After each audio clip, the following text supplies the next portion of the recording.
How many times have we turned our heads to spot a man sleeping on the pavement? How often do we notice someone struggling to earn even one square meal a day? Quite often, we simply pass by the people who require our attention the most, or at best, show our concern towards the poor by throwing a few coins into their bowl. With this, our role as a responsible individual may seem complete. But does the responsibility of government end here? As policymakers, our role is not to provide mere sustenance, but it is also to empower the community through various welfare and development programs.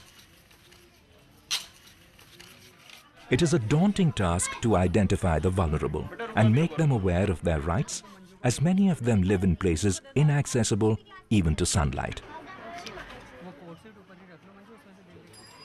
The demography of Delhi poses a greater challenge.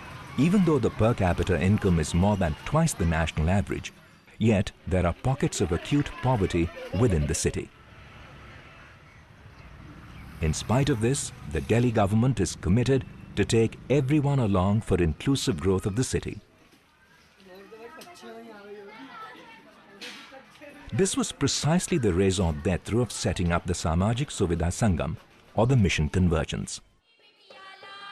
Ever since the Chief Minister, Shrimati Sheila Dikshit, along with Shrimati Saida Hamid, Member Planning Commission, formally launched the mission on 14th August 2008, it has been committed to extend the ambit of social security cover up to the weakest man in the society.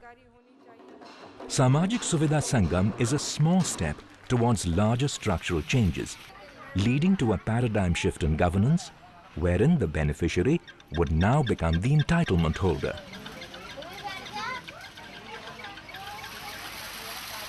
It is an integrated approach towards poverty alleviation, social upliftment, and inclusive growth.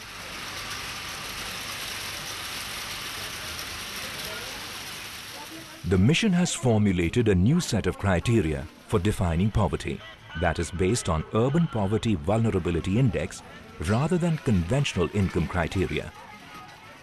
These criteria have been carefully drawn up in consultation with leading social sector experts and members of the Planning Commission.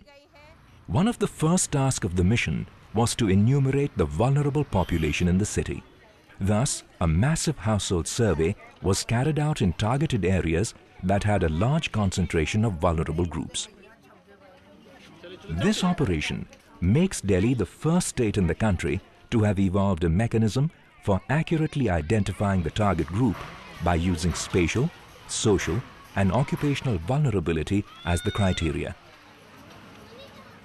This survey was carried out through intensive community participation in which 9 district resource centers and 80 gender resource centers, Suvidha Kendras, played their roles.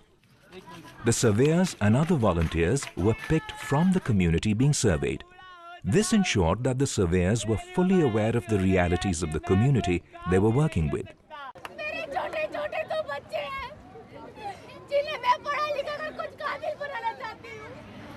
The data gathered from this survey now serves as a single registry of vulnerable households for the government.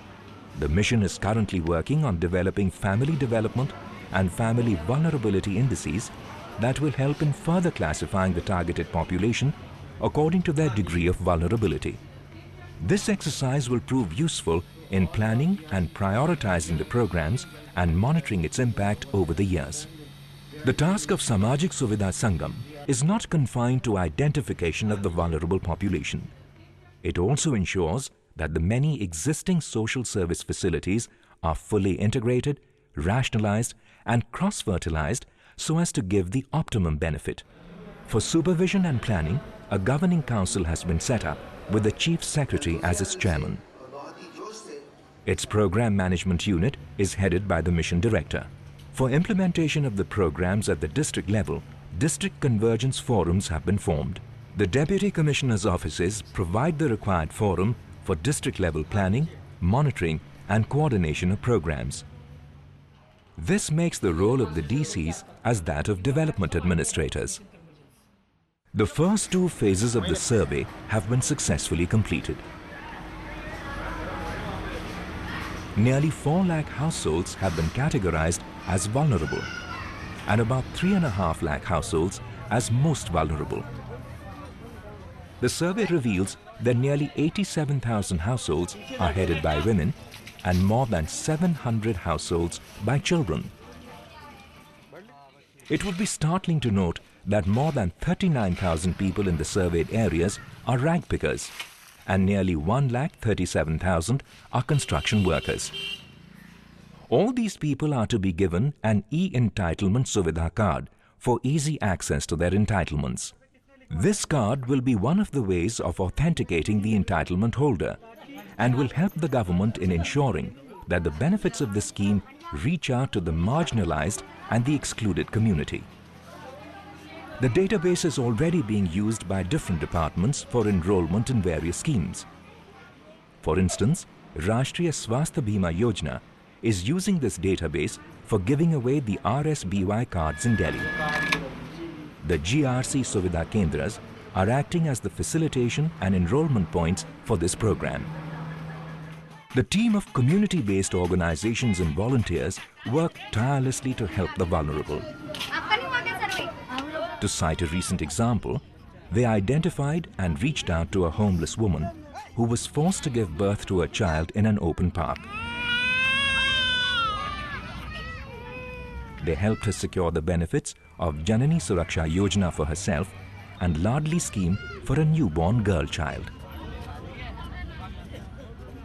The mission focuses on empowerment of women and seeks to reach out to the families through women as the nucleus. The GRC Suvidha Kendras serve as a single window for most needs. These Kendras form an interface between the community and the government as they carry out activities ranging from enrollment, verification and facilitation to grievance redressal. Besides, these Kendras serve as integrated service delivery centers to provide micro-enterprise, legal counseling and vocational training to the underprivileged women. In the last calendar year, these Kendras had imparted vocational training to more than 16,000 women,